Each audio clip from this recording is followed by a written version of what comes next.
આજે 30 જાન્યુઆરી ઘણા શેર છે જેની મૂવમેન્ટથી પૈસા નીકળી શકશે, પણ ઘણા શેર એવા બી છે જેનાથી બચીને રહેવું પડશે. હવે રિઝલ્ટ સિઝન છે તે પીક ઉપર છે, એટલે બધી જ ઇમ્પોર્ટન્ટ કંપનીઓના આવે છે અને રિઝલ્ટ છે તે અને એના વ્યૂ પણ આવી રહ્યા છે, એટલે એ બધા પર ધ્યાન રાખજો.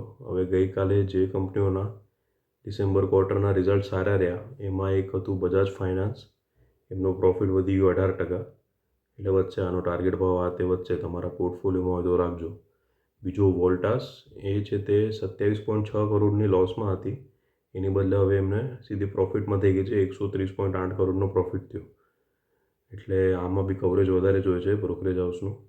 રેમન્ડનો પ્રોફિટ વધ્યો છે 74.8%. બ્રિગેડ એન્ટરપ્રાઇસીસનો પ્રોફિટ તો 221% વધી ગયો છે, 221.5%. ક્વિઝ કોર્પનો 34% વધ્યો છે. પણ હિતાચી એનર્જી ઇન્ડિયા, આમનો પ્રોફિટ વધ્યો છે 498%. એટલે આ બધા શેર આજે પોઝિટિવ ઝોનમાં રહી શકે. બ્લુ સ્ટારનો પણ ડિસેમ્બર ક્વાર્ટરમાં પ્રોફિટ વધી ગયો 32%. હવે આજે જે શેર વધે બીજા એ નક્કી જ છે રિઝલ્ટ સિવાયના રીઝનમાં. તો એમાં છે એફકોન્સ ઇન્ફ્રાસ્ટ્રક્ચર. એમને છે તે Hindustan gateway container terminal Kandla, આમની પાસેથી 1283 કરોડનો એક પ્રોજેક્ટ મળ્યો છે, એટલી વેલ્યુનો. અને બીજો છે જીઆર ઇન્ફ્રા પ્રોજેક્ટ્સ. આમને પણ છે તે વેસ્ટર્ન રેલવે પાસેથી 262.3 કરોડનો એક પ્રોજેક્ટ મળ્યો છે. એટલે આ બધા શેરમાં આજે પોઝિટિવિટી જ રહેશે, માર્કેટ વધે કે ઘટે કાંઈ બી. હવે ક્વાર્ટર રિઝલ્ટ જેમના સારા નથી રહ્યા એમાં એક છે ટાટા મોટર્સ. પ્રોફિટ ઘટી ગયો છે, પણ તો બી જોજો કે જે અપડેટેડ બધા રિપોર્ટ આવે એનાલિસ્ટોના, એ ખરાબ આવે છે કે સારા આવે છે, કેમ કે એટલા બી ખરાબ નથી ટાટા મોટર્સના રિઝલ્ટ જે કહીએ. બીજું જેકે પેપર, એમનો પ્રોફિટ તો 72% ઘટી ગયો. જિંદાલ સ્ટેનલેસનો પ્રોફિટ જરાક 5.4% ઘટ્યો છે. હવે રેસ્ટોરન્ટ બ્રાન્ડ્સ જે છે આ પહેલાંથી જ લોસમાં હતી, એમાં એમની લોસ વધી ગઈ છે.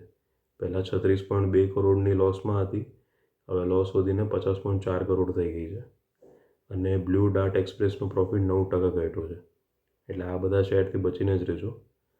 અને આજે જે કંપનીઓના રિઝલ્ટ છે એમાં છે વારી એનર્જીસ, પછી પ્રેસ્ટીજ એસ્ટેટનું આજે રિઝલ્ટ છે, Navin Fluorine, Astral, Larsen and Toubro, Adani Enterprises, Adani Ports, Bajaj Finserv, Shree Cement, GAIL, Bank of Baroda, PB Fintech, Aavas Financiers, Kalyan Jewellers, Dabur, Jindal Steel and Power, Coromandel International, doctor Lal PathLabs, Care Ratings, Biocon અને ફિનિક્સ મિલ.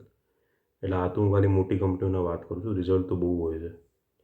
એટલે આ બધામાં સ્ટોક સ્પેસિફિક મૂવમેન્ટ બી સારી એવી રહેશે તમને આમાંથી જે ટ્રેડ કરવું હોય. અને એસએમઈ સેગમેન્ટમાં આજે સીએલએન એનર્જીનું લિસ્ટિંગ છે. અને બીજું હવે આજે માર્કેટ કેવું રહેશે એ જોયું તો ગઈકાલે અમેરિકન શેર બજાર તો ઘટ્યા, ત્રણેય ઇન્ડેક્સ ઘટ્યા હતા એમના. યુરોપમાં મોટાભાગે વધારે હતો. હવે આજે બી એશિયામાં મોટાભાગના બધા બંધ જ છે.